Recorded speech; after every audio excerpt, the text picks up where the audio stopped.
Amém. Lucas capítulo 24, verso 13.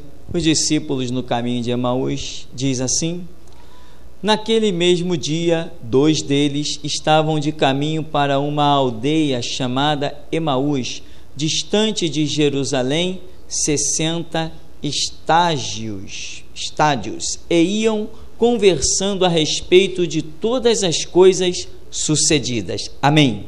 Você pode sentar, com a escritura ainda em mãos. Essa história longa de os 2 discípulos ao caminho de Emaús. 2 deles quem? 2 deles daqueles discípulos, que estavam junto com os apóstolos, naquele mesmo dia. Que dia foi esse? O 3º dia, amém? O dia da ressurreição. Iam conversando rumo a Emaús, distante de Jerusalém, 60 estádios. Iam conversando a respeito de todas as coisas sucedidas. Primeiro detalhe, irmãos, eles iam conversando a respeito das coisas sucedidas, mas eles, no caminho que estavam fora e desenquadrados das coisas sucedidas. Amém? Porque Jesus disse: ficai em Jerusalém. E eles tomaram o caminho de Emaús. A obra era em Jerusalém. Jesus não mandou ninguém sair de Jerusalém. Ele disse: ao 3º dia eu ressuscitarei. Amém? Eles sabiam que Jesus ressuscitaria ao 3º dia? Estavam entre os apóstolos, eles sabiam. Porém, naquele mesmo dia, o 3º dia, o dia da ressurreição, eles, mesmo tendo conhecimento da promessa, estavam fora dela. Entende como é sério a caminhada com o Evangelho? Tem uma mensagem aí em algum canto que eu preciso descobrir aonde ela está, chamada Os Abismos da Vida Espiritual, mais ou menos esse título. Irmãos, para você crescer é um sacrifício, é difícil. Para você alcançar alguma coisa de Deus é uma luta, não é uma luta? É uma luta. Mas para você perder não é uma luta. Amém? Para você perder é muito fácil. Basta que Deus te diga assim: vai para a esquerda e você vai para a direita. Acabou. Fácil demais. Mas até você alcançar um estágio de ouvir Deus falar, foi uma luta, não foi? Foi uma dificuldade. É uma batalha terrível. Então eles, com conhecimento das coisas que deveriam acontecer, mesmo assim, saíram de Jerusalém e foram seguindo o seu próprio caminho. Aí continua no verso 15: aconteceu que enquanto conversavam e discutiam, o próprio Jesus se aproximou e ia com eles.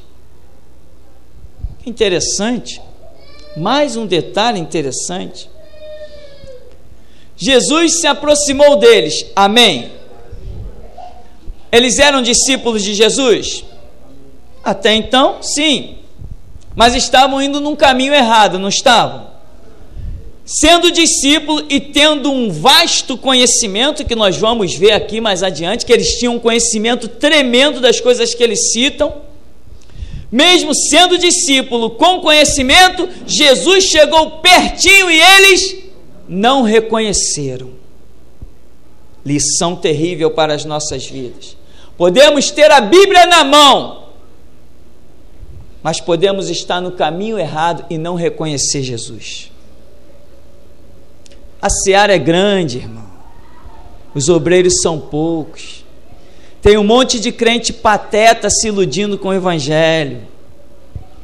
Jesus é o meu Senhor, Ele veio para que eu tenha vida e vida com abundância. Ele nunca verá o que é uma vida abundante. A vida abundante não é para qualquer um. A vida espiritual não é para quem brinca, é para quem paga o preço. tinham conhecimento, estiveram entre os apóstolos. Quando Jesus ressuscitou os mortos lá em Jerusalém, eles viram. Quem sabe se eles não foram enviados entre aquela comissão de 70, de 2 em 2, expulsaram demônios e curaram enfermos, fizeram um monte de coisa. Quem sabe se eles até não profetizaram no meio dos discípulos. Mas Jesus está pertinho e eles não reconheceram. Seguindo, no verso 17, então lhes perguntou Jesus: que é isso que vos preocupa? E de que ides tratando à medida que caminhais? E eles pararam entristecidos. Um, porém, chamado Cleopas, respondeu dizendo: és o único, porventura, que tendo estado em Jerusalém, ignoras as ocorrências destes últimos dias? E ele lhes perguntou: quais? E explicaram o que aconteceu a Jesus o Nazareno, que era varão profeta, poderoso em obras e palavras diante de Deus e de todo o povo, e como os principais sacerdotes, as nossas autoridades, o entregaram para ser condenado à morte e o crucificaram. Detalhe: quando Jesus fala com ele, o que é isso que vocês estão conversando? A Bíblia diz que eles viraram para Jesus como entristecidos. Ora, mas aquele era o dia da promessa, era o dia da ressurreição. Irmãos, quando você está fora do propósito de Deus, você pode ter Bíblia na mão, pode ter oração perante Deus. Se está fora do plano, está fora do plano e acabou a história. Amém? Se está fora do plano, não adianta. Saul saiu do plano, nem a intercessão de Samuel, e eu te garanto, você não sabe quem era Samuel. Você não sabe quem era Samuel. Quando Deus ficou irado com a nação de Israel, ele diz assim: olha, ainda que estivesse no meio dessa cidade Ezequiel, né, Daniel e Jó, eles pela sua justiça livrariam somente a sua alma, mas esse povo todo pereceria. Irmãos, a Escritura coloca Samuel entre um dos maiores profetas e juízes da história de Israel, pois quando este Samuel intercedeu por Saul, Deus disse assim: por que tu me importunas, se eu já o tenho rejeitado? Quando você perde a direção e sofre a rejeição de Deus, isso é coisa muito séria. Você precisa levar a sério o quê? A sua vida espiritual. Só que tem pessoas que não sabem nem como fazer crescer a sua vida espiritual. Tem gente que jejua 30 dias, mas não medita em um trecho da Escritura. Está perdendo tempo.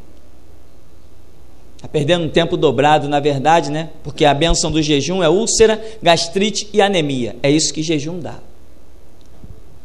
Eu não sei como é que algumas pessoas podem acreditar que se deixar de tomar um copo de café que vai expulsar demônio. Não sei como é que pode se entrar na cabeça das pessoas, mesmo depois de 500 anos lendo Bíblia.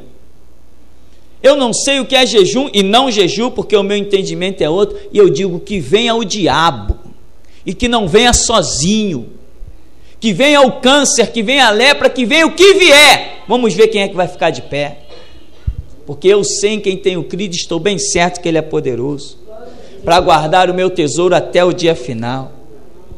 Tem pessoas que não adianta, pode ficar com a Bíblia 500 anos na mão, que não conseguem receber a revelação do Espírito, porque estão dentro da igreja, mas no caminho errado, no caminho dos seus próprios pensamentos. Esses dois no caminho de Emaús tomaram o seu próprio caminho. Foi Jesus que mandou eles irem para Emaús. Eles receberam essa direção em oração. O Espírito Santo falou com eles para irem para Emaús, porém eles foram. tem muito crente seguindo o seu próprio curso. Você é servo? Já dissemos várias vezes, servo não pode fazer projeto, servo só pode obedecer. E aqui vai dizendo, o que aconteceu? Você é o único peregrino em Israel? Não conheceu Jesus, varão profeta, poderoso em obras? Nossos principais sacerdotes, as autoridades, entregaram para ser morto e crucificado. E diz a Bíblia que eles viraram tristes para Jesus e deram essa notícia. Mas esse era o dia que eles mais deveriam estar alegres. Porque diz a Bíblia, este era o terceiro dia, o dia da ressurreição. Era o dia que eles deveriam estar aguardando na porta do túmulo a promessa de Jesus ressurreto. Se eles estivessem na porta daquele túmulo, eles teriam visto o anjo descer e remover a pedra e a glória do Senhor se manifesta. Mas eles, tendo conhecimento disso, se desviaram. Você tem conhecimento da Escritura? Tem conhecimento de Deus? Mas você não está isento de se desviar. É só tomar o teu próprio caminho. É só parar de consultar ao Senhor. É só parar de perguntar, Deus, eu vou para a esquerda, eu vou para a direita, para onde eu vou? É só você dizer que você é o sábio, inteligente, que sabe tudo, que está certinho. Acaba a tua vida espiritual, irmão. É só você pensar que sabe alguma coisa. Vou ter que repetir. Quando nós achávamos que sabíamos alguma coisa, o que nós fazíamos? Despacho na encruzilhada. Vê se isso é atitude de um ser humano racional. Mas nós achávamos que éramos os tais, né? Achávamos que estávamos bem forte. Chegava lá, o tranca-rua dizia, põe esse despacho, meu filho, que eu vou te dar tudo que tu quer. Nós nem pensávamos. Baixava o despacho lá na porta do cemitério, na encruzilhada, no cruzeiro católico, aonde fosse. Porque era a nossa cabeça. Inteligência do homem é para isso que serve. Mas a revelação do Espírito opera as coisas transcendentais, aquilo que olhos não viram, nem ouvidos ouviram, nem nunca subiu ao coração do homem. Ora, no verso 21, nós esperávamos que fosse ele quem havia de redimir a Israel, mas depois de tudo isso, é já este o terceiro dia desde que estas coisas sucederam. Ora, no terceiro dia. Aqui nós vemos a misericórdia de Deus indo lá no caminho buscar. Mas eu te garanto uma coisa, isto não é regra, é exceção. Entende, irmão? Não pensa, então eu posso tomar qualquer caminho, Jesus vai me achar lá. Cuidado que ele pode não ir te achar lá. Isso não é regra, isto é exceção. Por que exceção? Porque acontece uma vez só. Você não vê Jesus fazendo isso outra vez com mais ninguém, buscando ninguém lá fora do caminho. Só foi buscar essa vez. Amém? Os demais permaneceram lá em Jerusalém. Esses daqui, Jesus morreu, vou fazer o quê? Vou tomar o meu caminho de volta. E caminharam aí pelo menos uns 2 dias para voltar para a sua cidade. Aqui eles dizem no verso 22, é verdade também que algumas mulheres das que conosco estavam, nos surpreenderam, tendo ido de madrugada ao túmulo. Realmente a mulher não tem o chamado para liderar a igreja de Jesus Cristo, mas tem certas atitudes de mulher que envergonha qualquer homem. Não é não? Claro que é. Lembra de Raabe? Lembra de Ruth e Noemi? Lembra? Tem mulheres na Bíblia, meu irmão, que olha, bota qualquer homem, como se diz aí, no chinelo, né? Porque não é brincadeira. Enquanto os marmanjos, um está tomando o caminho de Emaús, o outro disse, Pedro, lá vou pescar, vou não sei para onde, os homens tomaram seus caminhos, as mulheres foram lá para a porta do sepulcro, de madrugada, e não achando o corpo de Jesus, voltaram dizendo terem tido uma visão de anjos, os quais afirmam que ele vive. De fato, alguns dos nossos foram ao sepulcro, verificaram a exatidão do que disseram as mulheres, mas não o viram. Olha só que coisa terrível. Eles estão tomando o caminho de Emaús? Sim. No terceiro dia, Jesus está indo ao encontro deles? Sim. Mas qual é a notícia que eles já haviam recebido? De que Jesus havia ressuscitado. Eles já tinham recebido essa notícia. Eles estão descrevendo aqui, olha, que as mulheres tinham ido ao sepulcro, depois outros foram ao sepulcro, teve a visão dos anjos, todo mundo recebeu a notícia. Eles tinham recebido, mesmo assim, caminho de Emaús. Então eles, quando viram para falar com Jesus, eles estão tristes, eles estão sem fé, eles estão sem esperança. No verso 21 ele diz assim, nós esperávamos que ele fosse redimir a Israel, mas depois de tudo isso é já o terceiro dia desde que essas coisas aconteceram, acabou a nossa esperança, não temos mais nada. Mas andaram com Jesus, estudaram nas sinagogas, viram os mortos ressuscitar, viram os enfermos serem curados, viram legiões de demônios se curvar diante de Jesus Cristo, viram tudo isso e muito mais, porque João diz que se tudo que Jesus fez fosse escrito nos livros, ele cuida que nem todos os volumes da terra caberiam. Todavia, viram tudo isso, mas não entenderam o propósito de Deus, saíram dele. Você está firme? Em que propósito? O que Deus tem falado com você? Seguindo, ele vai dizer, no 25, então lhes disse Jesus, ó nécios e tardos de coração para crer tudo que os profetas disseram, porventura não convinha que o Cristo padecesse e entrasse na sua glória? E começando por Moisés, discorrendo por todos os profetas, expunha-lhes o que a seu respeito constava em todas as Escrituras. Nécios e tardos. Quem? Os discípulos, que viram os sinais, prodígios e maravilhas, mas não entenderam o propósito de Deus de eles permanecerem em Jerusalém, serem revestidos do poder, esperarem a sua ressurreição. Meu irmão, você tem promessas de Deus e você está aguardando. Se elas se cumprirem hoje, você vai detectar que é a promessa de Deus, ou ela vai passar e você não vai perceber? Foi o que estava acontecendo com esses. E se Jesus não vai ao encontro deles? Ninguém ia sair para Emaús. Eles iam padecer lá.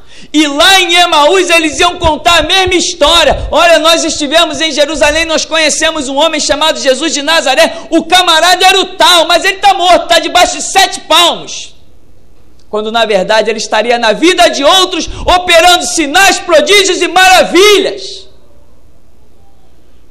Os crentes no caminho de Emaús mortos, e os crentes que permaneceram em Jerusalém, vendo a glória de Deus e sentando à mesa com Jesus. Jesus foi buscar eles, mas e se não tivesse ido? Quando eles voltaram para Jerusalém, disseram, olha, Jesus está vivo, ele nos apareceu no caminho de Emaús. Teve gente até que questionou, o que ele foi fazer lá tão longe? Ele foi demonstrar as suas misericórdias.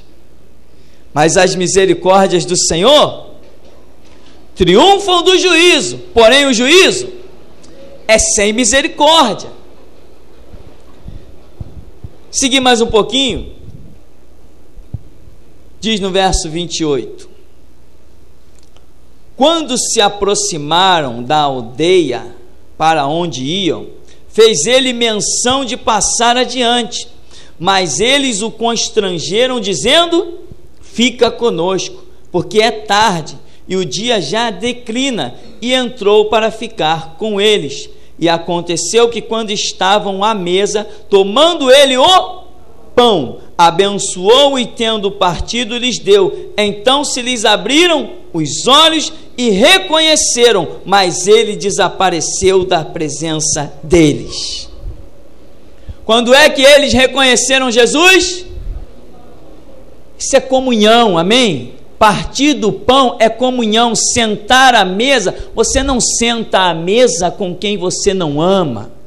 Você não senta à mesa com quem você não tem algum respeito. Você não senta à mesa com alguém que você não tem alguma intimidade. Então, partir do pão, e como Jesus partia com as próprias mãos e levantava para o céu e abençoava, isso era comunhão tremenda, comunhão gloriosa. Irmãos, só se reconhece quem é Deus na comunhão.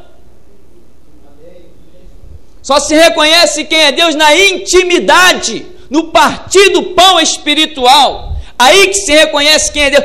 Só naquele momento íntimo é que eles souberam quem era Deus. Deus não precisou falar nada. Desapareceu dos olhos dele. E o que eles fizeram? Vamos voltar para Jerusalém. Por quê? Tiveram um momento de comunhão. Naquele momento de comunhão, eles receberam do Espírito Santo a direção para as suas vidas. E qual era a direção? Voltar para Jerusalém. Mas Jesus não lhes disse: volta para Jerusalém. Bastou o quê? A comunhão, o partir do pão, a intimidade. Por isso que eu sempre disse e digo, e vou morrer dizendo: se você não tem uma vida de comunhão, de intimidade, isso quer dizer de oração, você não tem a direção de Deus para a sua vida. Você está andando nos seus próprios caminhos e vai cair. Irmão, deixa eu dizer mais uma coisa. Depois que cai, não adianta chorar. Quando você é um ninguém, vamos falar assim para a gente entender bem. Quando você é um ninguém, você cai aqui, cai acolá, levanta, cai de novo, você é um ninguém. Você não tem conhecimento, você é vazio, você vai vivendo essa vidinha, como se diz por aí, empurrando com a barriga. Mas quando você é alguém, o que é ser alguém? É ter conhecimento da verdade, é saber que a Bíblia é a palavra de Deus, é ser participante do Espírito Santo, das riquezas do século vindouro, é ter convicção do caminho que você anda, é ter sido alcançado por Deus na cura, na libertação, é Deus ter contato com as suas mãos para curar enfermos, expulsar demônio, botar legião de demônio para correr, é para usar os teus lábios para proclamar as grandezas de Deus. Quando você é alguém desse jeito, você não pode cair. Deus não trata mais contigo de qualquer maneira. Você já é alguém que faz parte do reino de Deus. Lembra o que diz lá, Hebreus? Aquele que provou das grandezas do século vindouro, das riquezas do reino de Deus, das suas manifestações. Se cair, é impossível ser renovado. E Pedro escreve dizendo que é semelhante ao cão e à porca lavada que retornam às suas antigas práticas. Como Deus te olha? Como um pobre coitado ou como alguém que recebeu da sua revelação, das grandezas do seu reino? Aqui, no partir do pão, é que eles encontram a graça do Espírito Santo para retornar e cumprir os seus propósitos. Eles vinham caminhando com Jesus, não vinham? Presta bem atenção. Eles vinham caminhando com Jesus, não vinham? Vinham. Eles tinham conhecimento da palavra, não tinham? Tinham, porque eles fazem uma narrativa tremenda. Eles tinham conhecimento da palavra. Mas eles não reconheceram Jesus, porque o que eles não tinham com Jesus? Intimidade, amém? Os olhos somente são abertos no momento de intimidade. Você pode ter conhecimento bíblico, você pode estar dentro da igreja onde Jesus passeia e passa por você e as vestes dele até tocam em você, mas se você não tem a intimidade do teu quarto, os teus olhos não se abrem. Entende isso?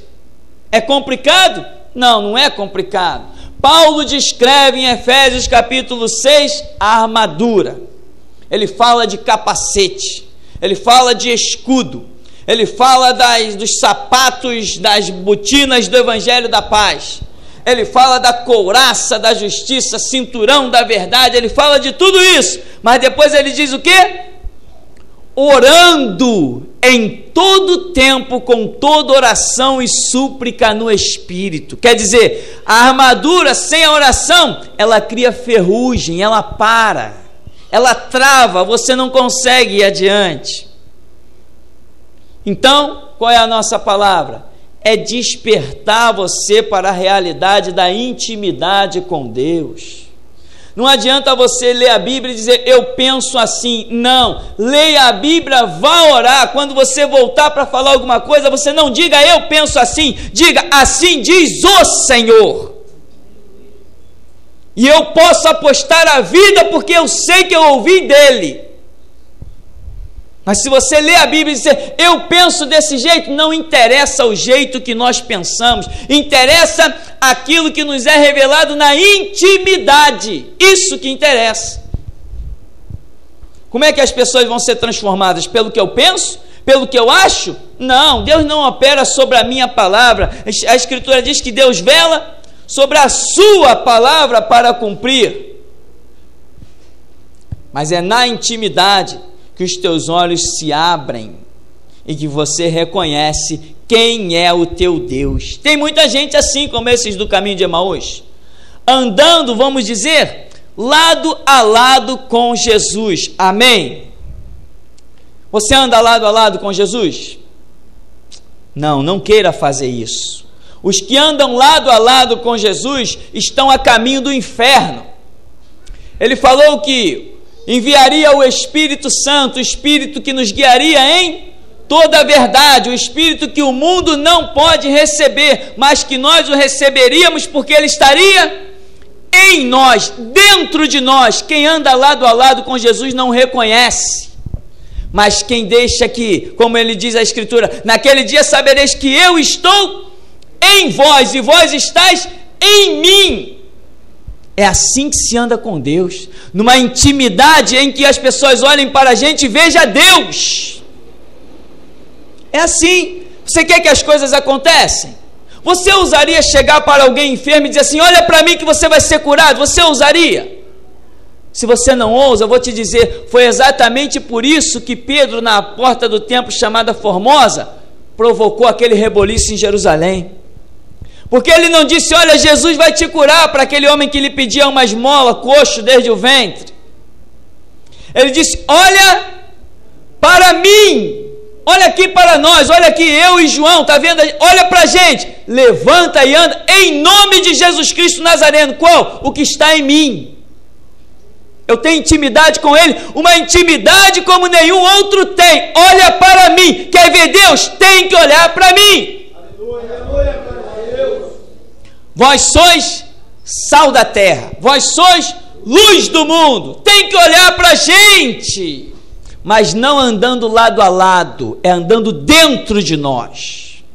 É intimidade profunda, não é vivendo uma ilusão. Olha, nós estamos cheios do conhecimento, e nós conhecemos Jesus de Nazaré, homem assim, assim, assim, vimos até a sua morte na cruz, e daí?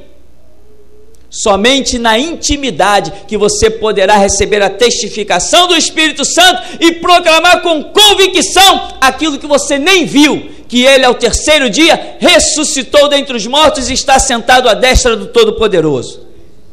Só com comunhão na oração, só ouvindo Deus, como tem uns plásticos aí nos veículos, eu acho tremendo, só que não é uma realidade na vida da maioria. Jesus está vivo hoje. Eu falei com ele. Jesus está vivo? Você falou com ele? Ouviu dele? Só na intimidade, meu irmão, é que os teus olhos se abrem para você reconhecer quem é Deus. Diz no verso 32 a 34: e disseram um ao outro: porventura não nos ardia o coração quando ele pelo caminho nos falava, quando nos expunha as Escrituras?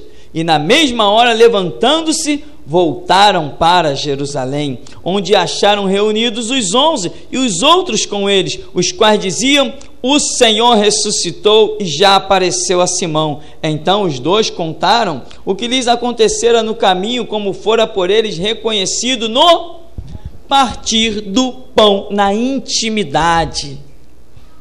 Aí sim, eles resolveram voltar para Jerusalém. Você que está fora do caminho do Senhor e vivendo uma autossugestão, hoje, não dê sono aos teus olhos, enquanto não ouvir Deus, porque pode aparecer uma situação na sua vida assim. Nós podemos estar tão convictos, meu irmão, que até a voz de Deus nós rejeitamos. Quer um esclarecimento? Bateram no peito, viraram para Jesus e disseram assim: seu endemoniado, nós temos por pai Abraão. Jesus disse assim: vós tendes por pai Abraão, vós tendes por pai o diabo. Vida espiritual é muito séria. Há caminhos que ao homem, que maravilha, parece ser bom, mas o final dele é caminho de morte. Entende, irmão? Você tem que ir para a intimidade para saber quem é Deus, para que os teus olhos se abram, para que Deus te mostre diante de você se o seu caminho está certo ou está errado. Tem que ser lá na intimidade. Joga os teus pensamentos na lata do lixo. Quero trazer à memória o que me dá esperança, que me dá vida, que me dá intimidade, comunhão com Deus. Eu tenho que trazer à memória. Trazer à memória significa que vem de fora. Foi algo que me foi revelado e ficou no depósito do meu espírito. A verdade não é produzida pela minha mente. Quantas vezes tem que falar isso, eu não sei. A minha cabeça não é uma fábrica de verdade. A Escritura diz: conhecereis a verdade. Então ela está fora de mim. Amém? Se eu preciso conhecer a verdade, ela está fora de mim. E o revelador de toda a verdade se chama Espírito Santo. E ele age na intimidade do ser humano, na comunhão. Romanos 8,16, Paulo escreve dizendo que o Espírito Santo testifica com o nosso espírito. É comunhão, intimidade. Minha cabeça não é uma fábrica de verdade. Se eu me autossugestionar, você já viu um monte de crente autossugestionado por si mesmo? Não, irmão, eu tenho um carro, eu tenho uma casa. Se Deus não estivesse na minha vida, eu não teria o que tenho. Isso é autossugestão, perda de tempo. Não, irmão, eu sou salvo, eu estou no hall de membro da igreja, eu participo da Santa Ceia, eu celebro até a Páscoa. Tem igreja de pastor palhaço aí celebrando a Páscoa agora. A queda da igreja chegou a tal ponto que agora até Páscoa já estão celebrando, vestidos de pano de saco, com quipá na cabeça igual o judeu. Haja palhaçada! E depois querem que eu fique calado. Se eu ficar calado, eu morro sufocado. Então, meu irmão, é na intimidade que você vai descobrir a vontade de Deus. É na intimidade que você vai aprender a liberar o canal para aprender a discernir a voz de Deus. É na intimidade que você vai saber o que é o teu pensamento e o que é a voz de Deus, do Espírito Santo. É na intimidade que você vai saber quando uma visão espiritual se abre na tua frente ou quando aquilo é apenas fruto do teu pensamento. Tudo isto é na intimidade. É na intimidade que você vai olhar para o teu irmão e ver Deus. É na intimidade que você realmente vai deixar fluir os dons e talentos do Espírito Santo. É na intimidade, no partir do pão, na comunhão, na oração. Para encerrarmos, diz lá em Atos capítulo 2, que eles perseveravam unânimes na comunhão, no partir do pão e na oração. E diz que no dia de Pentecostes, perseverando eles unanimemente, veio do céu um som impetuoso, veemente, encheu a casa em que eles, na comunhão e na intimidade, estavam reunidos, e foram vistas por eles labaredas de fogo repousando sobre cada um deles, e todos foram cheios do Espírito Santo. E Pedro salta no meio da multidão. Que multidão? Aqueles soldados, aqueles príncipes que queriam matá-lo, e prega ousadamente, e milhares de almas se convertem com uma única pregação. Com uma única pregação, milhares de almas se convertem em um único instante. E as pessoas os ouviram até falar no seu próprio idioma e diziam: que é isso? Que grandeza é essa? Como ouvimos esses galileus falando no nosso idioma? E diziam: varões e irmãos, que faremos para ser salvo? Crê no Senhor Jesus, seja batizado e assim recebereis o dom do Espírito Santo para perdão dos vossos pecados. Depois daquele momento de intimidade, esses discípulos, esses homens de Deus, reencontraram o centro da vontade de Deus. Você está no centro da vontade de Deus? Não responda. Dê essa resposta depois do seu momento de intimidade. Amém? Você vai dar essa resposta diante do espelho, depois de ter uma vida de oração, comunhão e intimidade. Aí você vai poder chegar aqui amanhã e dizer assim: eu estou no centro da vontade de Deus. Por quê? Porque eu estava no caminho errado, mas no clamor de ontem Ele me fez retornar a Jerusalém.